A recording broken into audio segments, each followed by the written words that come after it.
कुरान को मिटाना गैर मुमकिन, नमाजों को मिटाना गैर मुमकिन, कुरान को मिटाना गैर मुमकिन। जब ये सब चीजें गैर मुमकिन है, कुछ नहीं मिट सकती, बल्कि जो इस्लाम को मिटाने पर तुले हैं खुद ही मिट जाएंगे। आला हज़रत फरमाते हैं मिट गए मिटते हैं, मिट जाएंगे आधा तेरे, ना मिटा है ना मिटेगा कभी चर्चा तेरा, ना मिटा है ना मिटेगा कभी चर्चा तेरा। बादशाह तो बहुत आए, तो किसे मिटाने? इस्लाम को मिटाने। लेकिन कसम खुदा की मुसलमानों उनकी कब्रों का पता नहीं है कि कहां मरा था, कहां पलीद गया। और आज घर घर में हसन हुसैन है, आज हर घर में कोई हसन नाम का है, कोई हुसैन नाम का है, कोई अली नाम का है। लेकिन कसम खुदा की मुसलमानों, आपने दुनिया में किसी का नाम यजीद ना सुना होगा, किसी का नाम फिरौन ना सुना होगा, किसी का नाम अबू जहल नहीं सुना होगा। क्यों नहीं सुना होगा? ये दीन के दुश्मन थे, ये दुनिया में मिट कर रह गए। तभी तो आला हज़रत फरमाते हैं कि मिट गए मिटते हैं, मिट जाएंगे आधा तेरे, और ना मिटा है ना मिटेगा कभी चर्चा तेरा। और आज जो ये रोशनी है, ये सब मेरे नबी का नूर है, मेरे नबी का सदका है। आसमान में जो चांद चमक रहा है मेरे नबी के सदके में चमक रहा है। आसमान में जो सूरज चमक रहा है मेरे नबी के सदके में चमक रहा है। आसमान में जो तारे चमक रहे हैं तो मेरे नबी के सदके में चमक रहे हैं। अगर दुनिया के खित्ते खित्ते चमक रहा है तो मेरे नबी के सदके में चमक रहा है। अगर गौसे आजम का गुंबद चमक रहा है तो नबी के सदके में चमक रहा है। ख्वाजा पाक का गुंबद चमक रहा है तो नबी के सदके में चमक रहा है। सेफनी के राजा महाराजा हुजूर भूरे शाह बाबा का अगर गुंबद चमक रहा है तो नबी के सदके में चमक रहा है। बारी से पाक का गुंबद चमक रहा है तो नबी के सदके में चमक रहा है। मखदूम सिमला का गुंबद चमक रहा है तो नबी के सदके में चमक रहा है। आला हज़रत का जो गुंबद चमक रहा है तो नबी के सदके में चमक रहा है। पूरी दुनिया नबी के सदके में चमक रही है। तभी तो आला हज़रत फरमाते हैं कि चमक तुझसे पाते हैं सब पाने वाले, मेरा दिल भी चमका दे चमकाने वाले, मेरा दिल भी चमका दे चमकाने वाले। नबी के सदके में हमें जिंदगी मिली है अल्हम्दुलिल्लाह, नबी के सदके में ये जान मिली है। तो कसम खुदा की मुसलमानों, आला हज़रत बोले तो कुछ इस तरह बोले कि या रसूल अल्लाह, ज़मीन व ज़मा तुम्हारे लिए, मकीन व मका तुम्हारे लिए, चुनीन व चना तुम्हारे लिए, बने दो जहां तुम्हारे लिए, अब आए यहाँ तुम्हारे लिए, उठे भी वहाँ तुम्हारे लिए, दहन में है जहाँ तुम्हारे लिए। या रसूल अल्लाह, तुम्हारी चमक तुम्हारी दमक, सीमा तो सीमत के सिक्का रवा तुम्हारे लिए, सवा वो चले के बागो फले, लीबा के तले सना में खुले, रजा की ज़बा तुम्हारे लिए तुम्हारे लिए तुम्हारे लिए।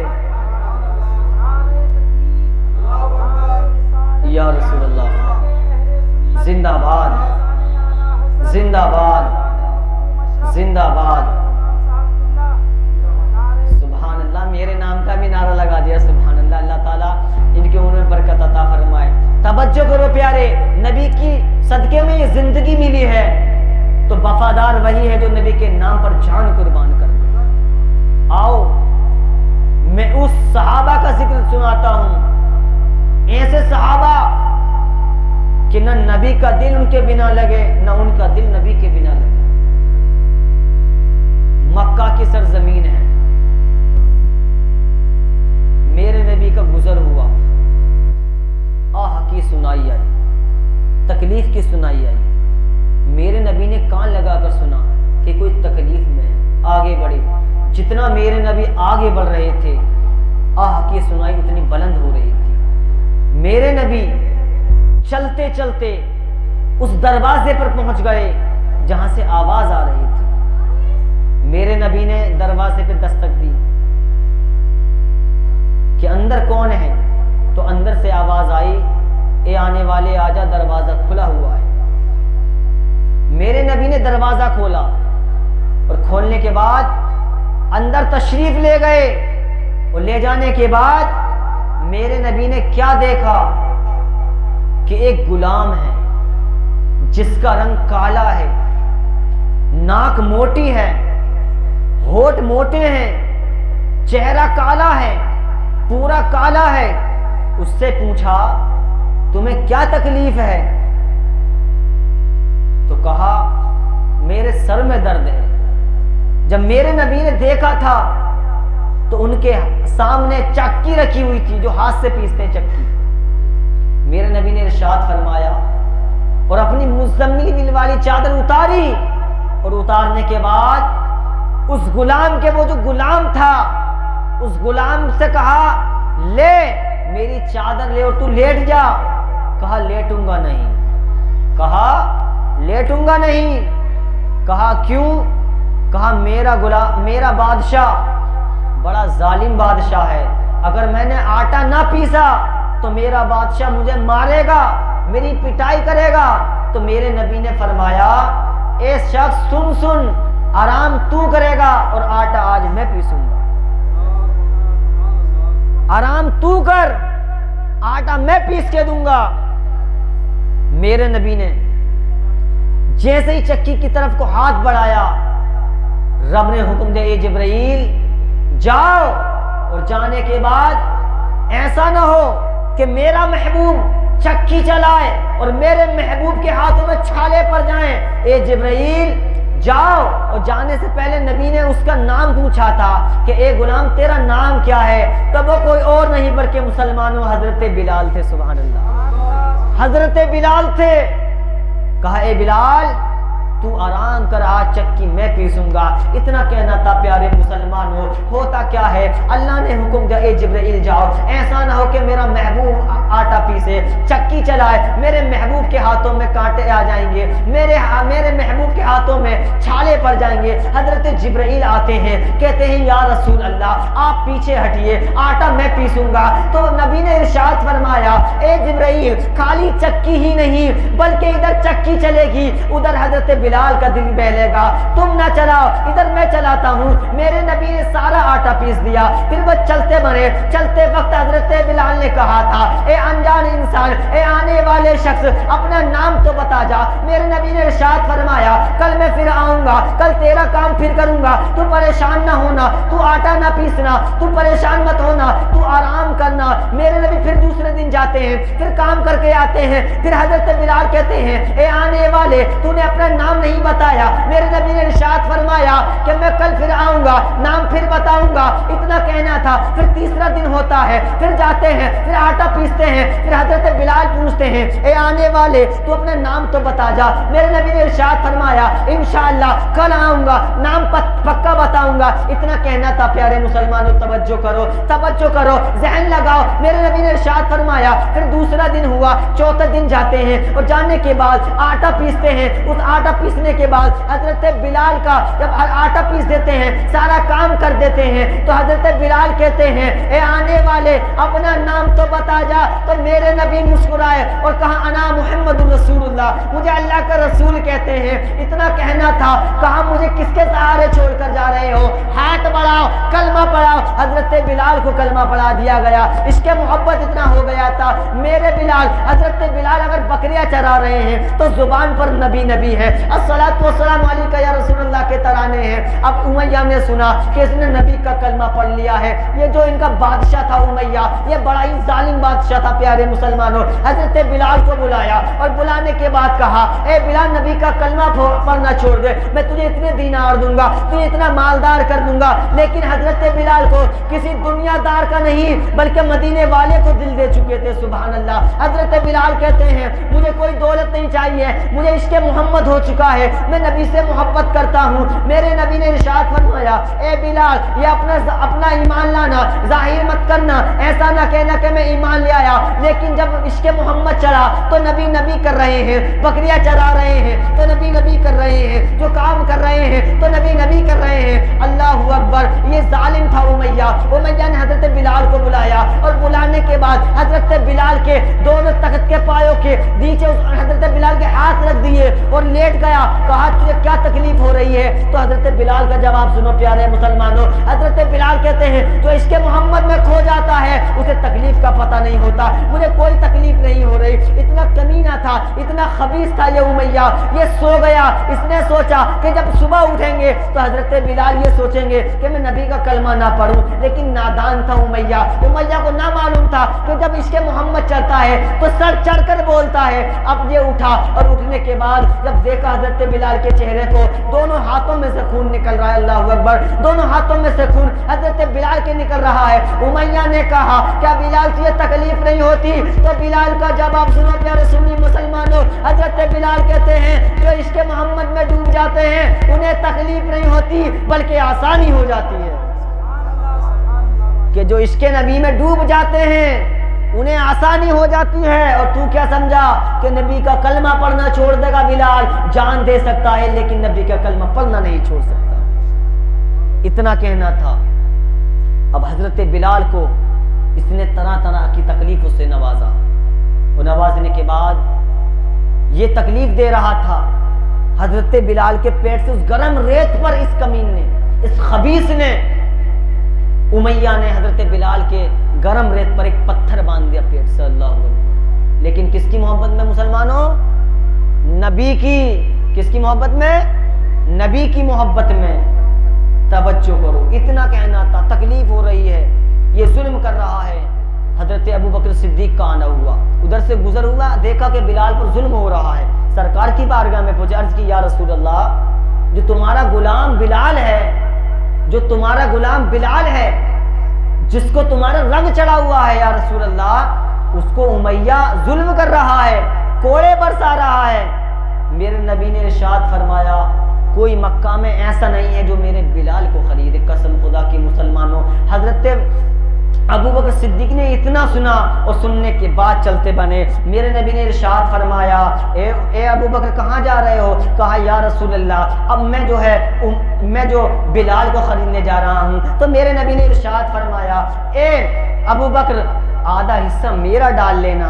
अब जाते हैं उमैया के पास। उमैया से कहा, ए उमैया क्या गुलाम बेचते हो? क्या कहा? क्या गुलाम बेचते हो? कहा किसकी बात कर रहे हो? कहा मैं बिलाल की बात कर रहा हूँ। कहा इसको कौन लेगा? ये तो नाफरमान है, ये तो बेवफा है, इसने मेरे साथ गद्दारी की है, इसने मोहम्मद का कलमा पढ़ लिया है, इसे कोई खरीद कर क्या काम करेगा? तो अबू बकर सिद्दीक बोले, तुझे उससे कोई बात नहीं है, ये बता कितने में देगा? उसने कहा 100 दीनार में दूंगा। अबू बकर सिद्दीक ने अपने जेब में हाथ डाला और डालने के बाद 100 दीनार दे दिए। और देने के बाद उसे लगा कि टोटल कम रह गया। फिर कहने लगा कि मैं 100 दीनार नहीं बल्कि 200 दीनार में इसको बेचूंगा। अबू बकर सिद्दीक ने 200 दीनार दे दिए। फिर उसने सोचा कि टोटल कम रह गया, फिर 300 दीनार दे दिए। फिर उसके दिल में लालच आया तो 500 दीनारों तक बात पहुंच गई कि 500 दीनार देते हैं, कि 500 दीनार दोगे तो मैं हजरत बिलाल को दूंगा। अबू बकर सिद्दीक ने 500 दीनार दे दिए। उसने फिर झुठला दिया कि मैं इतना सस्ता सौदा नहीं करूंगा, 1000 दीनार लूंगा और एक तुम्हारा गोरा चिट्टा एक गुलाम लूंगा और गुलाम लेने के बाद तब इसे दूंगा। हजरत अबू बकर सिद्दीक ने कहा था, ए उमैया ठीक है। अबू बकर सिद्दीक ने अपना गुलाम भी दे दिया, अपना गुलाम भी दे दिया और गुलाम देने के बाद 1000 दीनार भी दे दिए।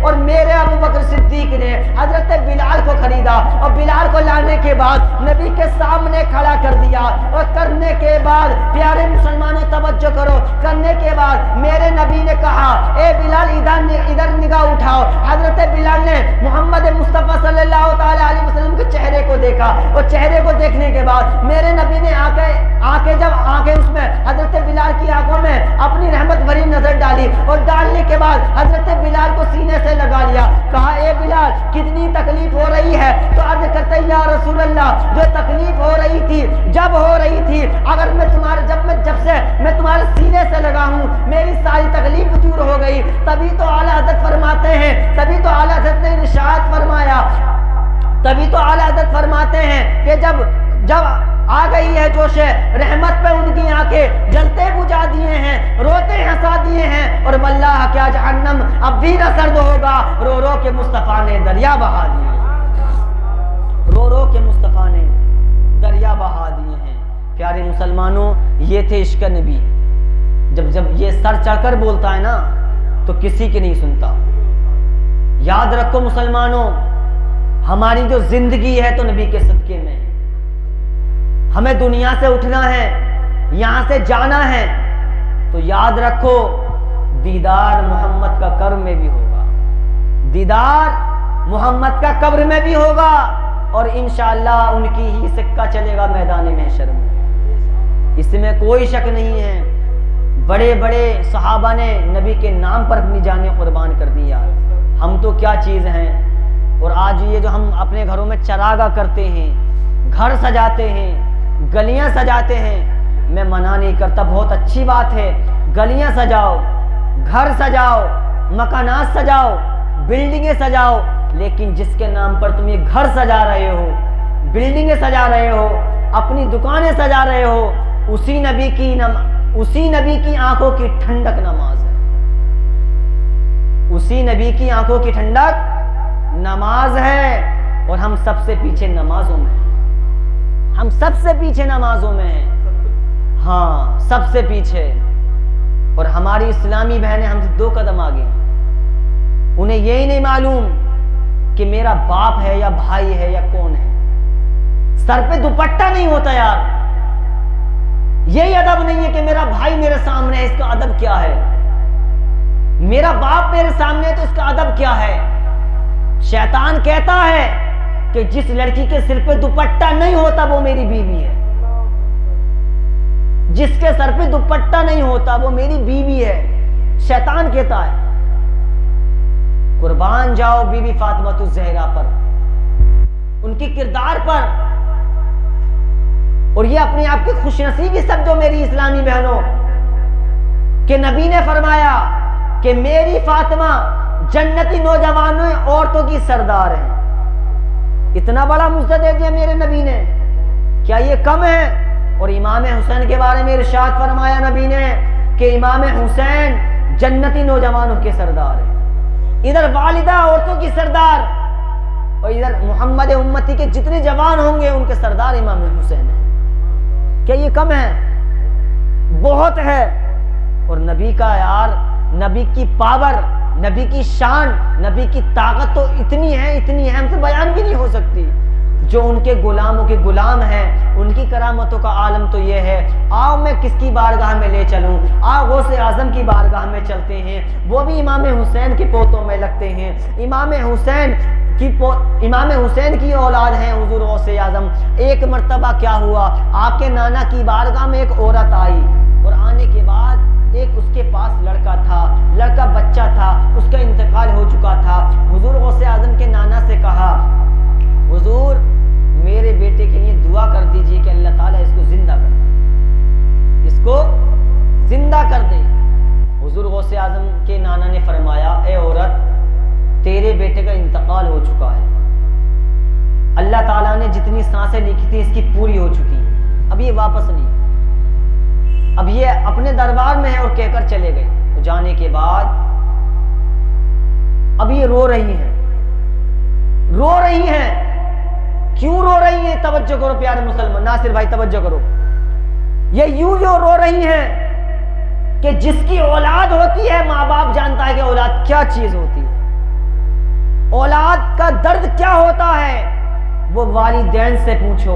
औलाद का जो दर्द होता है वो माँ बाप से पूछो कि माँ बाप जब बच्चा मुस्कुराना शुरू करता है तो माँ बाप के दिल में जितनी खुशी होती है दुनिया में किसी के दिल में नहीं होती। बेटे का इंतकाल हो गया। हुजूर गौसे आजम अभी बचपन का जमाना था, उम्र कम थी। आप बाहर से आए, आने के बाद अदब व एहतराम देखो गौसे आजम के घराने का। प्यारे मुसलमान, कहा अम्मी जान क्या हुआ। जो औरत थी उनके नाना के दरबार में, कहा अम्मी जान क्या हुआ। कहा अब्दुल कादिर, तुम्हारे नाना ने कह दिया है कि ये जो मेरा बेटा मेरी गोद में इंतकाल कर गया है, अब ये जिंदा नहीं होगा। अभी बचपना है हुजूर गौसे आजम का। हुजूर गौसे आजम ने अपना पैर से ठोकर मारी। किसके? लड़के के। तो कसम खुदा की मुसलमानों, लड़का ऊपर उठ गया, यानी जिंदा हो गया। इनके नाना सारा माजरा ये देख रहे थे कि अब्दुल कादिर की उम्र अभी थोड़ी है और इसने अल्लाह के हुक्म से जो ठोकर मारी और बच्चा जिंदा हो गया। तो हुजूर गौसे आजम का भी ये पीछा कर रहे हैं और कह रहे हैं, ए अब्दुल कादिर जिलानी यहाँ आओ। अब गौसे आजम आगे आगे भाग नाना पीछे पीछे भाग रहे हैं, गौसे आजम का पीछा गौसे आजम के नाना कर रहे हैं। अब करते करते एक कब्रिस्तान से गुजर हुआ, होने के बाद जब गुजर होता है हुजूर गौसे आजम का, जैसे ही गुजर हुआ कब्रिस्तानों से तो आवाज देते हुए जा रहे थे कि ए कब्रिस्तान के मुर्दों सुनो सुनो, मेरे नाना आ रहे हैं, भागो भागो भागो भागो, मेरे नाना मेरे पीछा कर रहे हैं। कसम खुदा की मुसलमानों, एक दो मुर्दा नहीं बल्कि पूरे का कब्रिस्तान हुजूर गौसे आजम के साथ भागने लगा। और फिर थक गए और रुक गए, और रुकने के बाद कहने लगे हुजूर गौसे आजम के नाना, किसी की भी होड़ कर सकता हूँ लेकिन अब्दुल कादिर तुम्हारी होड़ नहीं कर सकता। तभी तो आला हज़रत फरमाते हैं कि जब उनके गदा भर देते हैं शाहाना जमाना की झोली, अरे मोहताज का जब ये आलम है तो मुख्तार का आलम क्या होगा। मोहताज का जब ये आलम है तो मुख्तार का आलम क्या होगा। ये कौन है? इमाम हुसैन की औलाद की बात चल रही है। आज हमारे मुआशरे में नमाजों से दूर, कुरान की तिलावत से दूर, रोजों से दूर, नमाजों से दूर, ज़कात देने से दूर। परेशानी आती है ना, जब परेशानी आती है तो अल्लाह याद आता है। याद रखो अल्लाह ताला बादशाहों का बादशाह है, मालिकों का मालिक है, उससे सब आता है किससे मुझे अपना नाम दिलवाना है, ये कहलवाना है, वो सब जानता है। तुमने देखा होगा जब हमारी तबीयत खराब होती है तो हम जब करबट लेते हैं तो अल्लाह, जुबान पर अल्लाह रहता कुदरती तौर पर। तो प्यारो, नबी के आशिकों से मोहब्बत करो यार, नबी के आशिकों से मोहब्बत करो। औलाद अल्लाह की नेमत है, औलाद ऐसी नेमत है कि अगर पूछना है दर्द औलाद का तो इमाम हुसैन से पूछो। इमाम हुसैन ने करबला के मैदान में और अपनी आंखों के सामने पूरे खानदान को कुर्बान कर दिया, अल्लाह की राह में अदल करा दिया। लेकिन किसके लिए? अपनी शोहरत के लिए नहीं कि मशहूर हो जाऊं, बल्कि नाना के दीन के खातिर कुर्बान कर दिया। और आज हम नारे लगाते कि इमाम हुसैन का दामन नहीं छोड़ेंगे, नबी का दामन नहीं छोड़ेंगे। हमने पकड़ा ही कब था प्यारे जो हम छोड़ेंगे? बताओ पकड़ा कब था?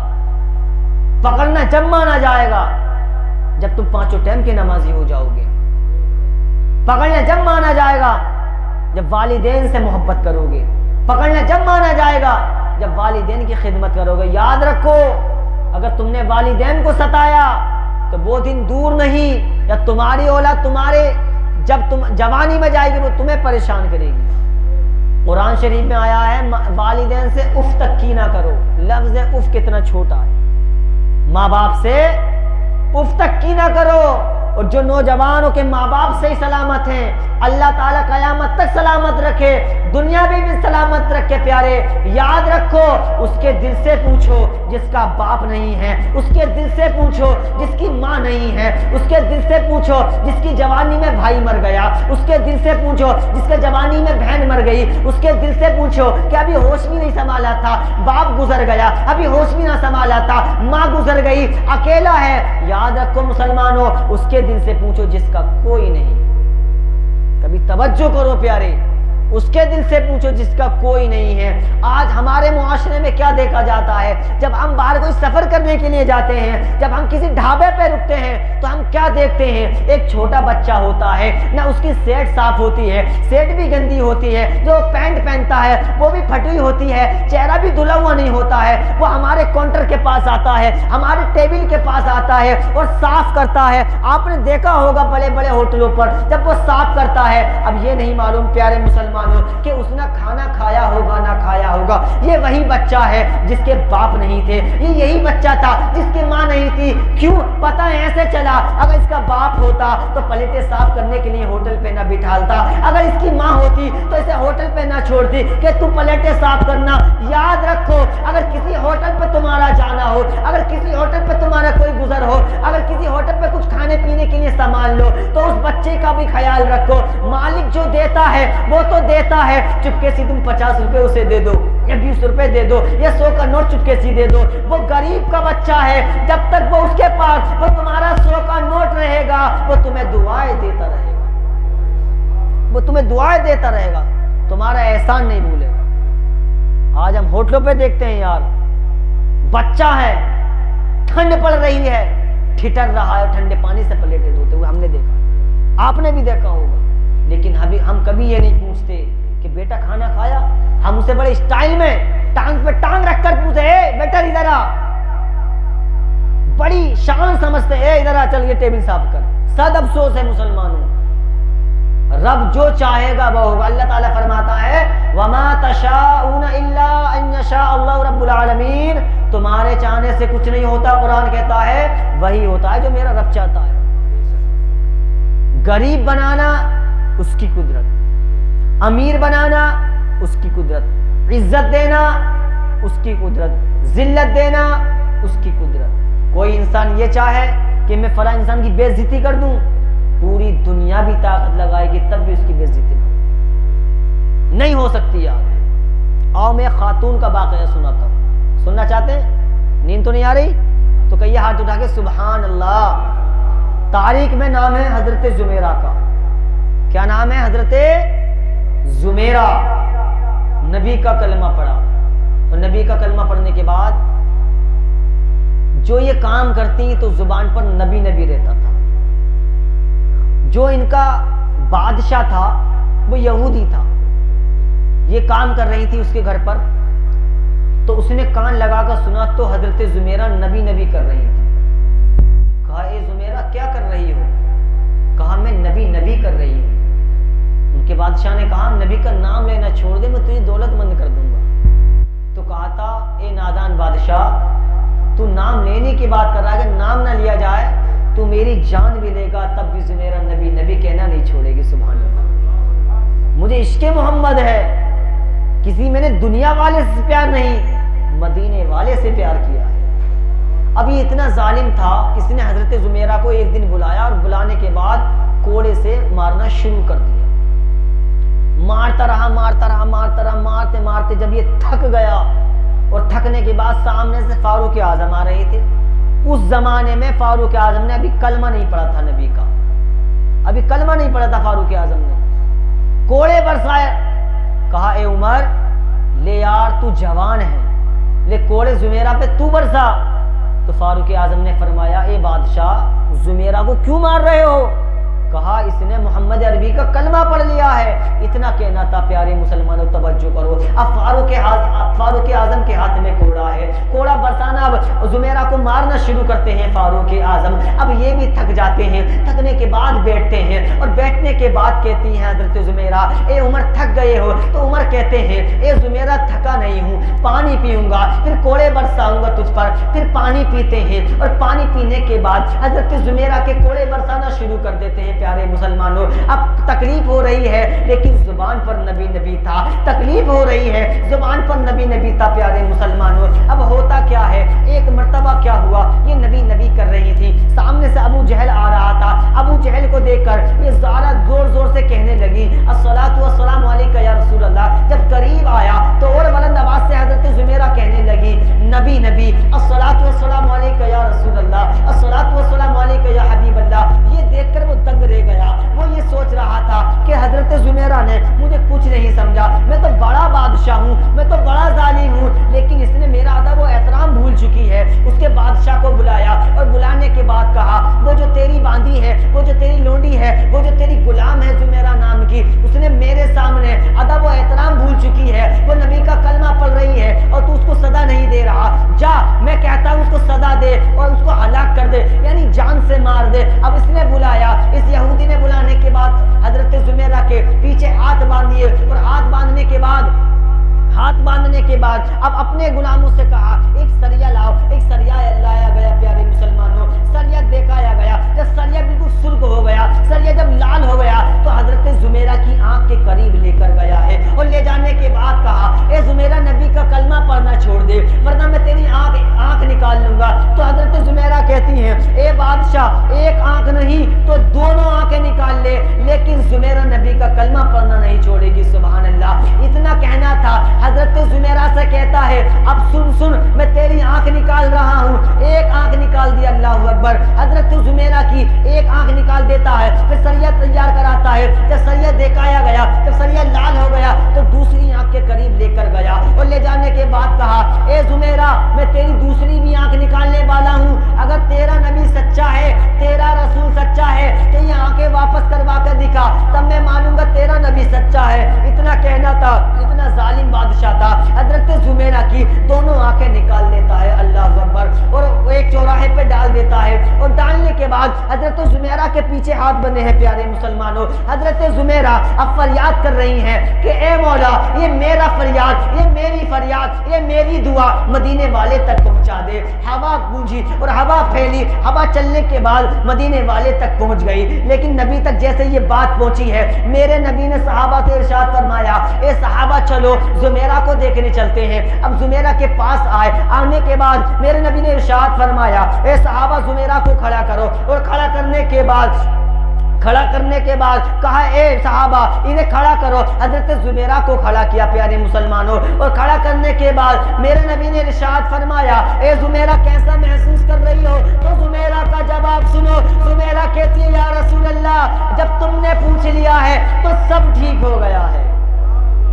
जब तुमने पूछ लिया है तो सब ठीक हो गया या रसूल अल्लाह, मुझे किसी चीज की जरूरत नहीं है।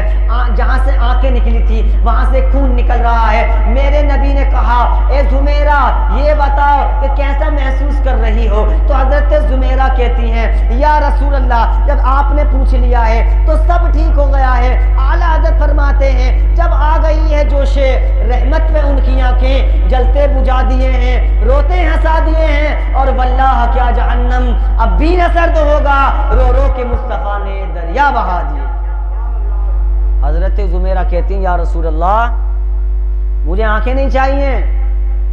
हाँ, इतना जरूर था कि जो मुझ पर जुल्म किया करते थे, जब मैं आपको देख लिया करती थी तो मेरा जुल्म दूर हो जाया करते था, मेरा परेशानी दूर हो जाया करती थी।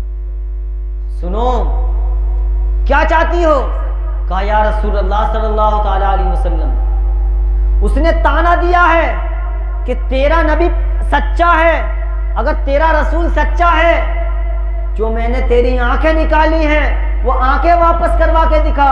मेरे नबी ने अपने लुआबे जहन निकाला, और निकालने के बाद हजरत जुमेरा की वहां डाल दिया जहां से आंखें निकली हुई थी। हजरत जुमेरा फरमाती है, सुन्नी मुसलमानों, जितना मुझे पहले दिखता था उससे 4 गुना ज्यादा दिखने लगा। तभी तो आला हजरत फरमाते हैं, कौन देता है देने को मुंह चाहिए, कौन देता है देने का मुंह चाहिए, देने वाला है सच्चा हमारा नबी, देने वाला है सच्चा हमारा नबी। प्यारे मुसलमानों, ये जो कुर्बानियां हुई हैं, ये नबी के इश्क में कुर्बानियां दी गई हैं, और जिसने नबी के इश्क में कुर्बानियां दी हैं, आज पूरा जमाना उन्हें याद कर रहा है। यहाँ हम एक महफिल के जरिए याद कर रहे हैं, कोई अपनी खानकाहों में याद कर रहा है, कोई अपनी जंगलात में याद कर रहा है। जो अल्लाह वाला है अल्लाह अल्लाह कर रहा है, अल्लाह का वली है तो वो भी अल्लाह अल्लाह कर रहा है। आज यहाँ पर हमने नबी की महफिल सजाए तो हम सच्चों का जिक्र कर रहे हैं। सच्चों का साथ ना छोड़ो प्यारे मुसलमानों, सच्चों का दामन पकड़ लो। अगर कामयाबी चाहते हो तो वालिदैन का अदब व एहतराम करो, अगर कामयाबी चाहते हो तो उस्ताद का अदब व एहतराम करो। अगर वालिदैन की मोहब्बत तुम्हारे साथ होगी तो माँ की दुआ ऐसी है प्यारे, माँ की दुआ, अगर किसी की दुआ कबूल ना होती हो तो तू अपनी माँ से दुआ करा ले, तेरी माँ की दुआ कबूल होगी, तेरी माँ की दुआ कबूल होगी। यकीन जानो मुसलमानों, कसम खुदा की मुसलमानों, सच तो ये है कि जितनी माँ हमसे कितनी मोहब्बत करती है, हमारी माँ बहुत करती है, लेकिन जिसने मुझे पैदा किया, जिसने मेरी माँ को पैदा किया, जिसने पूरी दुनिया को पैदा किया, यानी रब ताला 70 माओं से ज्यादा हमसे मोहब्बत करता। तवज्जो रखें, ऐसा ना हो कि चाय के घूंट में कहूं कुछ आए समझ में कुछ। हाँ, एक मौलाना तकरीर कर रहा है प्याज खाना हराम है, समझ में आ गई प्याज खाना हराम है। हाँ, उल्टा सुल्टा नहीं हो जाए। बहरहाल तवज्जो करो, याद रखो यार, वालिदैन एक ऐसा अनमोल नगीना है, एक ऐसा अनमोल तारा है, एक अनमोल सितारा है। हम घर में घुसते हैं तो सबसे पहले माँ को पूछते हैं कि अम्मी कहाँ है। अम्मी कहाँ हैं, क्यों दिल नहीं लगता, किसी का भी नहीं लगता, नहीं लगता यार दिल कि पापा कहाँ हैं। तो कोई जो बहन या भाई होता बड़ा बताता है फला जगह गई, फिर वो दोबारा चक्कर मारता है दिन में कि अम्मी अब भी दिखाई नहीं दी। माँ की ममता ऐसी है प्यारे, अगर घर में रौनक है, अगर चार चांद हैं तो वो माँ की वजह से हैं, अगर चार चांद लगे हुए हैं तो वो बाप की वजह से हैं। वालिदैन ऐसा अनमोल नगीना है, याद रखो मुसलमानों, जिसने वालिदैन को खिदमत कर ली, जिसने वालिदैन का अदब व एहतराम कर लिया, यहाँ भी कामयाबी है और कब्र में भी कामयाबी है और मैदान महशर में भी कामयाबी। ऐसा नहीं है कि कामयाबी नहीं है। आज हम जो बुलंदियां हासिल करते हैं, डिग्रियां हासिल करते हैं कि फला बच्चा हाफिज हो गया, कि फला बच्चा मुफ्ती हो गया, उसके वालिदैन की उसकी दुआ साथ। और वालिदैन की दुआ हम लोगों के लिए ऐसे है एक नेमत के तौर पर। अल्लाह ने जिंदगी दी है, नेमत है। अल्लाह ने हमें इतनी नेमतों से नवाजा है, हम किस किस चीज का शुक्रिया अदा करें, हमसे नहीं होगा। लेकिन हर हाल में रब ताला तुम्हें दे या ना दे, अल्लाह का शुक्र अदा करो, अल्लाह का शुक्र अदा करो, इसलिए कि रब ताला ने खुद जिम्मेदारी ली है कि रिज़्क देने वाला मैं, कोई दुनिया वाले के हाथ में नहीं। और याद रखो, जितने जालिम बादशाह इस टाइम मुसल्लत हैं, मत घबराओ, एक वक्त ऐसा आता है, तुमने ना सुना होगा, फिरौन का दौर चला, फिरौन मिट गया, यजीद का दौर चला, यजीद मिट गया, कारून आया, कारून मिट गया, शद्दाद आया, शद्दाद मिट गया, ये भी किसी न किसी दिन ये भी मिट जाएंगे। लेकिन नमाजों की पाबंदी करो प्यारे, नमाजों की पाबंदी करो। जब तक हमारी बस्ती की आन बान शान उस्तादुल मोहतरम हजरत अल्लामा कारी अतीकुर रहमान क़िबला थोड़ी ही देर में तशरीफ़ लाने वाले हैं, जब तक वो आए मैं एक वाक़या सुनाता हूँ। एक मरतबा मचल गई है सुभान अल्लाह। एक शख्स की शादी हुई और होने के बाद उसकी जो बीवी थी, अच्छा एक बात ज़रूर है, इसमें कोई शक नहीं है कि अगर बीवी दीनदार हो तो शोहर को नेक बना देगी, और शोहर दीनदार हो तो बीवी को नेक बना देगा। इसकी शादी हुई, होने के बाद जब ये अपनी बीवी के पास पहुंचा और पहुंचने के बाद इसकी बीवी ने कहा, क्या तुम कुरान शरीफ पढ़े हुए हो? इसने कहा नहीं। इस शख्स ने क्या कहा? नहीं। ये जो लड़की थी ये हाफिज कुरान थी, सुभान अल्लाह। हजरत तवज्जो चाहूंगा, ये जो लड़की थी हाफिज कुरान थी। कहा नहीं। उस लड़की ने कहा मेरे पास तब ही आना जब कुरान शरीफ पढ़ जाओ। कितनी बड़ी बात हो गई, बहुत बड़ी बात हो गई ना, कि मेरे पास जब ही आना जब कुरान पढ़ाओ और जाओ। इल्म सीखने के लिए कोई उम्र नहीं होती, जब आना जब इल्म दीन सीख के आओ, कुरान शरीफ पढ़ना सीख कर आओ। एक आलिम दीन के पास पहुंचा और पहुंचने के बाद कहा, हजरत मुझे कुरान शरीफ कितने दिनों में पढ़ लूंगा? तो मौलाना साहब ने कहा 3 साल लगेंगे। कहा बहुत ज्यादा हो जाएंगे। फिर दूसरे आलिम साहब के पास गया, कहा मौलाना साहब मुझे कुरान शरीफ पढ़ना है। ऐसे ऐसे पूरी बात बताई कि मेरी बीवी हाफिज कुरान है, कारी कुरान है, आलिम दीन है, आलिमा है, पूरी बात बताई। और उसने ये कहा है कि जब तक कुरान पढ़कर नहीं आओगे मेरे पास मत आना। गए, मौलाना साहब ने कहा 2.5 साल। कहा हुजूर कुछ कम? इससे कम नहीं। फिर दूसरे आलिम के पास गया, दूसरे आलिम ने कहा 2 साल। होते होते कहानी 1 महीने तक आ गई। एक आलिम साहब ने कहा कि 1 महीने में तुम कुरान शरीफ पढ़ जाओगे। 1 महीने में, तवज्जो करना मैं क्या बताना चाह रहा हूं, 1 महीने में तुम कुरान शरीफ पढ़ जाओगे। कहा हजरत 1 महीना बहुत हो जाएगा। कहा 3 साल। अब इसको 1 महीना भारी लग रहा है। कहा 1 महीना नहीं, कुछ कम करो। दूसरे के पास 25 दिन 20 दिन, यहां तक के कहानी 5 दिन पर आ गई। कितने दिन पर? 3 साल कहां 5 दिन। तो एक आलिम दीन के पास पहुंचा और पहुंचने के बाद कहा हुजूर मुझे कुरान पढ़ना कितने दिन में पढ़ जाऊंगा? कहा तू 5 दिन में पढ़ जाएगा। कहा बहुत हो जाएंगे, मुझे आज ही पढ़ना है। तो उन्होंने मशवरा दिया। हजरत तवज्जो चाहूंगा हाफिज ज़ीशान साहब, तवज्जो चाहूंगा सबकी। उन आलिम दीन ने कहा जा सिमना से एक अपनी बादशाही छोड़कर आया है जिसका नाम मखदूम अशरफ है, जिसका नाम मखदूम अशरफ है। जा वो नमाज असर पढ़ाएगा और उसके पीछे तुम नमाज पढ़ना, और नमाज पढ़ने के बाद उसके बाद बताना कि तू कितना कुरान पढ़ लिया। कसम खुदा की मुसलमानों, अब ये मस्जिद में पहुंचा जहां मखदूम पाक जिस मस्जिद में मौजूद थे, उस मखदूम सिमना के पीछे इसने नमाज असर की नियत की, और नियत करने के बाद जमात के साथ इसने नमाज अदा की। कसम खुदा की मुसलमानों, जैसे ही मखदूम सिमना ने सलाम फेरा, अस्सलामु अलैकुम व रहमतुल्लाह, जितने इधर थे सब हाफिज कुरान हो गए। जब फेरा अस्सलामु अलैकुम व रहमतुल्लाह, दाएं जानिब बाएं जानिब से सलाम फेरा, जितने नमाज पढ़ रहे थे मखदूम पाक के पीछे सबके सब हाफिज कुरान हो गए। आला हज़रत फरमाते हैं जब उनके गधा भर देते हैं शाहाना जमाना की झोली, अरे मोहताज का जब ये आलम है तो मुख्तार का आलम क्या होगा।